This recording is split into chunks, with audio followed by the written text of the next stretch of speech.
hoped that we too would draw the appropriate conclusions and proceed along the path of a soft, refined, and mutually beneficial separation. You understand what we are living through now in everything happening on the Ukrainian front. But what was it that started it all? The accession, or the attempt at accession, of Ukraine to the EU. That was the first stage, just the first stage. We were already then discussing it with the Europeans. We told them, look, the phytosanitary standards are completely different in your countries, in the EU, and in Russia. Incidentally, ours are considerably stricter. But it is impossible for your products to enter the Russian market via Ukrainian territory. We cannot allow that. And at that time, we had open borders and free trade zones with Ukraine. We would be forced to close them. The same applies to a whole range of industrial goods. Frankly, I was surprised by such a rigid, blunt position on the part of the Europeans. They dug in hard. On not a single point would they yield.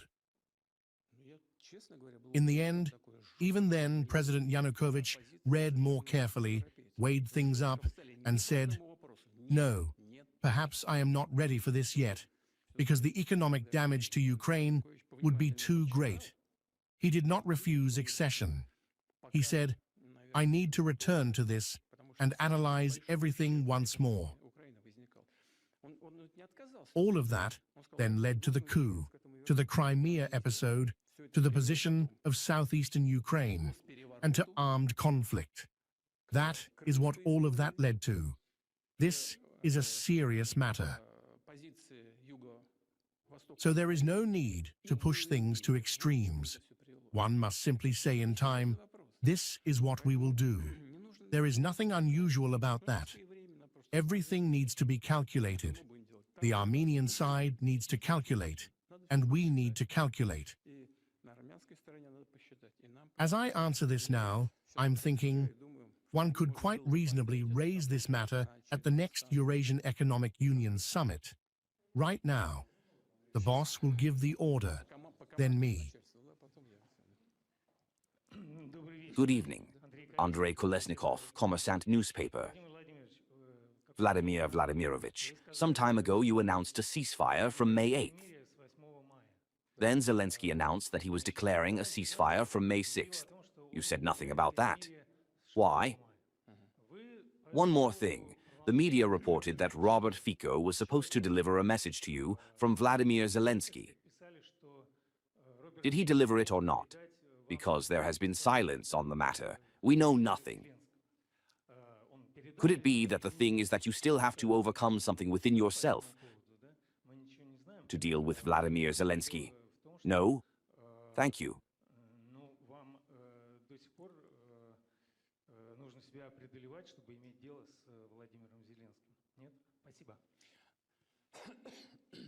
First, regarding the ceasefire.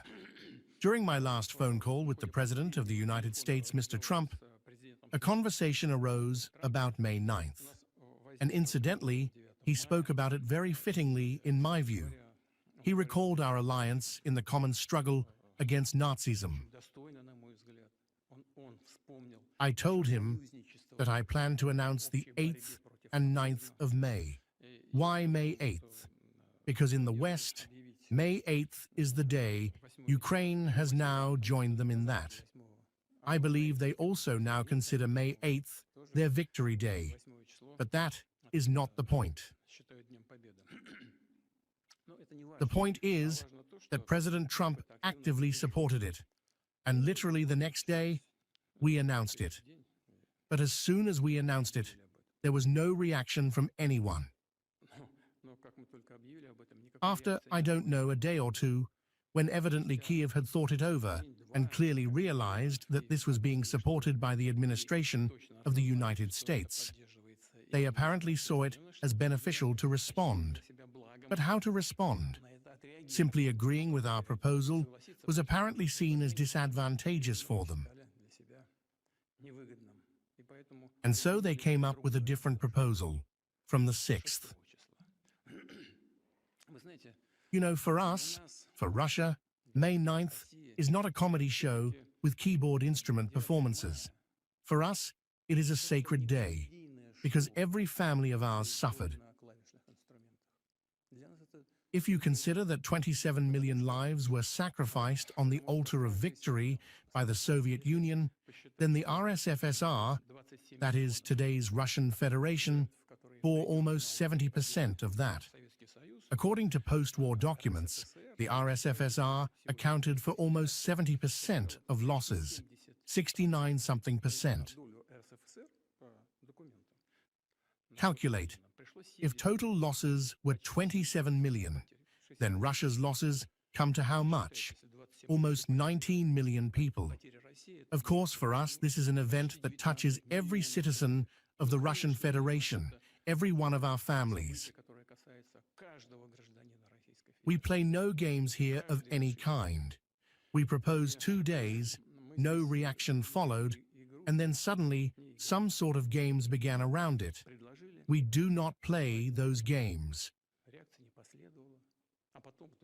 But since the proposal emerged from the President of the USA for also conducting an exchange, which we ourselves had proposed on the 5th, you can ask Bortnikov, he will not hide it. We sent an entire list, 500 people. Of course, we welcomed it. There was essentially no particular message. I simply heard once again that the Ukrainian side, Mr. Zelensky, is ready to hold a personal meeting.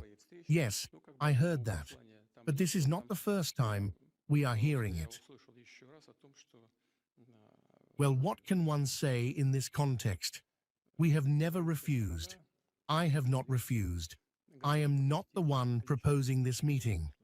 But if someone is proposing it, please, let whoever wants to meet come to Moscow, and we will meet. A meeting in a third country is also possible, but only in the event that final agreements on a peace treaty have been reached. A treaty designed to last on a long historical horizon. In order to participate in such an event, or to sign something, but it must be a final point, not the negotiations themselves, because we know what negotiations are.